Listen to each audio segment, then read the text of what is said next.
Okay, so this is the primary results published in JCO just some time back of the RTOG 1106 with ECOG Acrin 6697 trial. It's a phase 2 trial of mid-treatment individualized PET-CT based adaptive dose escalation for stage 3 NSCLC. So what's their purpose? They followed the old RTOG 0617 protocol of a dose escalation with a twist in it. We'll come to that. Where what they have done in the CTRT, they utilized a mid-treatment FDG PET. The aim was a dose escalation, and the method they utilized is an adaptive radiation. So this is the schema. Standard dose radiation at 2 gray per fraction, which the PET evaluation would be around 4 weeks versus a bit accelerated 2.2 gray per fractions. Evaluate the PET, and we'll come to that what are the parameters. Then either continue the same or continue the adaptive new plan. So let's go back to bit of the background. We know first the RTOG 0617 published in Lancet 2015, a phase 3 2 into 2 factorial design for unresectable stage 3.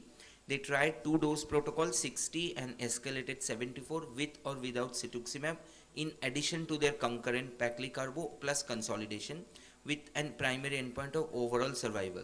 No benefit by dose escalation, no benefit by adding cetuximab, more deaths and esophagitis by increasing the dose. So it is kind of not taken up well, and it's one of the very important negative trial. Even the 5 years result is same with a median follow-up of 5.1 years. More esophagitis dysphagia, actually 3 to 4 times more in the experimental arm. So it proven that the standard remains a 60 grade radiation with concurrent chemo for the stage 3. The 2 years data in the control arm is kind of similar to Pacific data, because by the time the Pacific data started coming out. So people have tried doing whether the technology matters. So a secondary analysis of IMRT with a median good follow-up. 47% of the original trial had IMRT, but no difference in survival with 3D CRT. Of course, less of pneumonitis, reduced hard dose, and this kind of, given that V20 is better achieved, can be an indicator for radiation pneumonitis. By this time, the Pacific trial is published.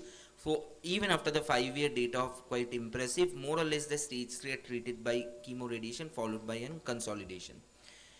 Now, why this trial came up? There are phase 2 data before that. There are two important phase 2 data. One treated about 66 patients, stage 3 NSCLC, post 40 gray utilization of PET to a dose up to 66 gray, 30 to 35% volume reduction by this adaptive and a better OR coverage.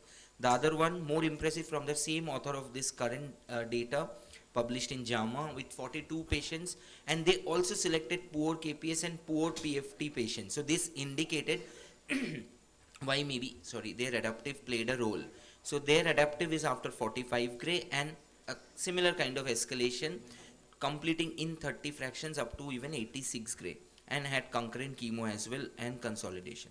So what the current one did, they utilized baseline PET as usual, as also mid-treatment PET, and followed an ACS standard utilizing the same machine and machine parameters. The PET registration protocol is from their 0515 study published before.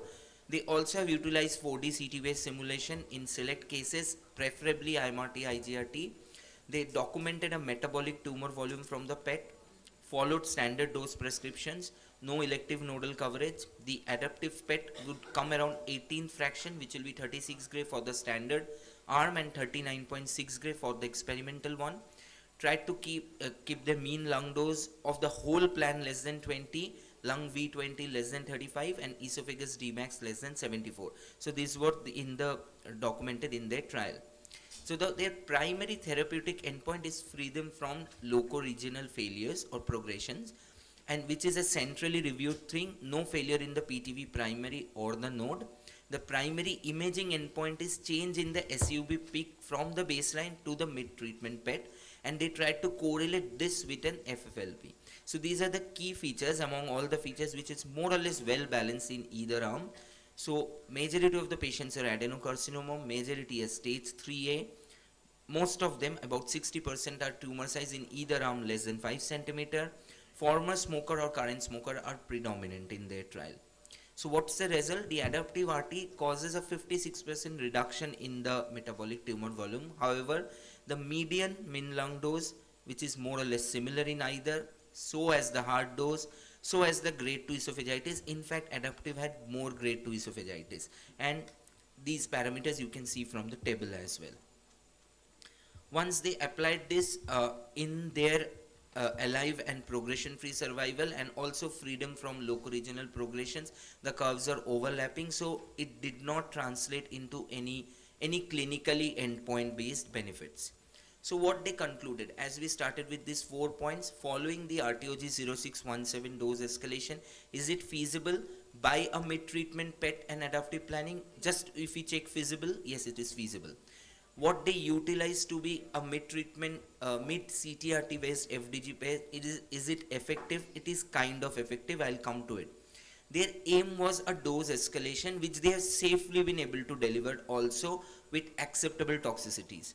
And the method they used an adaptive RT for that. But it has translated no benefit in freedom from local progressions between the standard dose chemoradiation versus adaptive, and there has to be additional data on these SUV peak and metabolic tumor volumes correlating with the freedom from local progressions, because as we all know, the inherent challenges of a mid radiation treatment PET CT and documenting these parameters. So I would put my take home that the dose escalation still remains controversial. Since a long back, it's almost 10 years now from the RTOG 0617, and it's still controversial. The mid-treatment PET have added further more controversy due to the inherent changes of radiation and the assessment of these PET parameters while somebody is on chemoradiation.